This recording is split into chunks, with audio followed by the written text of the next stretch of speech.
سندت عليه لو هعمل لك ايه تستاهلي 100,000 عيد على عملتيه او دویمه تحفه چې الله تعالی دی امت ته ورکړې دغه د لیلة القدر تحفه ده چې قرآن کریم په خپله وایي چې لیلة القدر خیر من 1000 شهر. که چیرې یو سړی 1000 میاشتې پر عبادت باندې ولاړي 1000 میاشتې عبادت دا 84 کاله راځي او په عدد کې در 84 کاله یو څو میاشتې زیاتې راځي. که سړی 84 کاله پر عبادت باندې ولاړي او د عبادت بغیر بل عمل نه وکړي، لیکن دلته د دې امت یو بنده ته الله تعالی یو د لیلة القدر شپې عبادت ور نصیب کړي، دا د هغې څخه ډېر افضل دی. دا عبادت چې د الله تعالی په دربار کې څومره قدر لري، هغه 84 کاله عبادت مسلسل دومره قدر د الله په دربار کې نه لري. او دا تحفه الله تعالی په دې عشره کې دې امت ته ورکړې ده، لیکن الله تعالی د دې امت سره څومره اسانۍ کړې ده. که چیرې الله تعالی په یو ځل په ټوله زندګي کې لیلة القدر ورکشېږي، نو بیا انسان په دې مکلف دی د زندګۍ ټولې شپې به د لیلة القدر په تلاش کې وي. لیکن الله تعالی دومره اساني کوي د ټولې کال د ټولې زندګۍ سره محدوده کله په یو کال کې درته کشې شو چې په کال کې یو ځل در باندې راځي. لیکن که اوس الله تعالی دغسې په کال کې ګمنامه کشېږدي، بیا خو انسان په دې مکلف دی چې 360 شپې به د لیلة القدر په تلاش کې وي.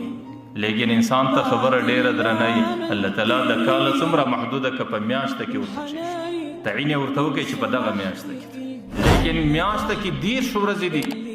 د هغې تلاش کول او 10 شپې د لیلة القدر په تلاش کې عبادت کول دا هم دې امت ته ګرانه مسله وله. نو ځکه الله تعالی د 10 سره محدودې کې په 10 ورځو کې کښېښوله چې دغه اخرنۍ د روژې 10 ورځې دي. لیکن الله تعالی د دې امت په نفسیاتو باندې ډېر آګاه و چې دې امت کې کمزورۍ دي، هغې د 10 ورځې مې عبادت نشي کولی. نو الله تعالی د 10 سره 15 کې چې بس په دې 10 کې بیا په تاک شپو کې یا 21 ده او یا 23 ده یا 25 ده یا 29 ده یا 29 ده. لیکن د دې امت د کمزورۍ علم الله تعالی ته و. پیغمبر علیه الصلاة والسلام بیا په خپلو احادیثو مبارکو کې دومره اساني وکړه چې دې شپو کې چې کم بنده ته الله تعالی د ماخستن لمونځ په جماعت ور نصیب کړي،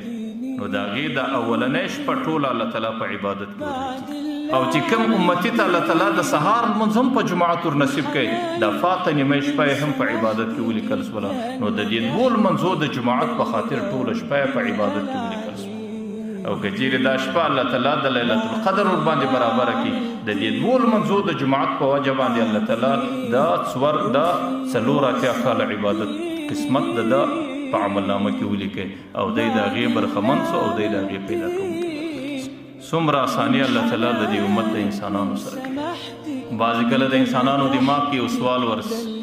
هغه سوال دا ورسي چې زموږ علاقه کې خو دا نه ده معلومه چې لیلة القدر 21 کم دی 23 کم دی، او دا بیا خاص کر زموږ د دې علاقې مصیبت دی. زه به د 21 په شپه باندې عبادت کوم، نیت به مې د لیلة القدر هغه به د 22 شپه وي. زه به د 25 په نیت باندې کوم، لیکن هغه به د 26 شپه وي. د پیغمبر علیه الصلاة والسلام د احادیثو صدا معلومیږي چې کم بنده د لیلة القدر په نیت باندې د لیلة القدر په شپه عبادت وکړي، که څم هغه شپه د لیلة القدر نه وي، الله تعالی یې دته په لیلة القدر کې شو. ځکه پیغمبر علیه الصلاة والسلام یو حدیث مبارک دی، یو سړی دی هغه د روژې متعلق شکمن چې یاره سبا ورځ د روژې ده که نه ده، دی پسې خپل تحقیق روان کړي د ده تحقیق کې دته دا ور معلومه شوه چې دا ورځ د روژې ده، لیکن په حقیقت کې د روژې ورځ نه وه.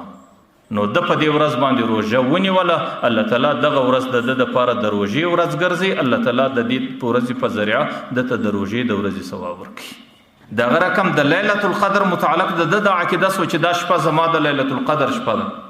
او د لیلة القدر په نیت باندې د دې شپې عبادت وکړي، د ده تحقیق دا و چې دا لیلة القدر دی، لیکن په حقیقت کې هغه د 21 شپه نه وه. الله تعالی په خپل فضل و کرم سره دته د دغه شپې ثواب که بالفرض د 21 نه وي، الله تعالی د 21 په حصه کې ورکړي، او دا د ده دپاره 21 جوړېږي، او دا د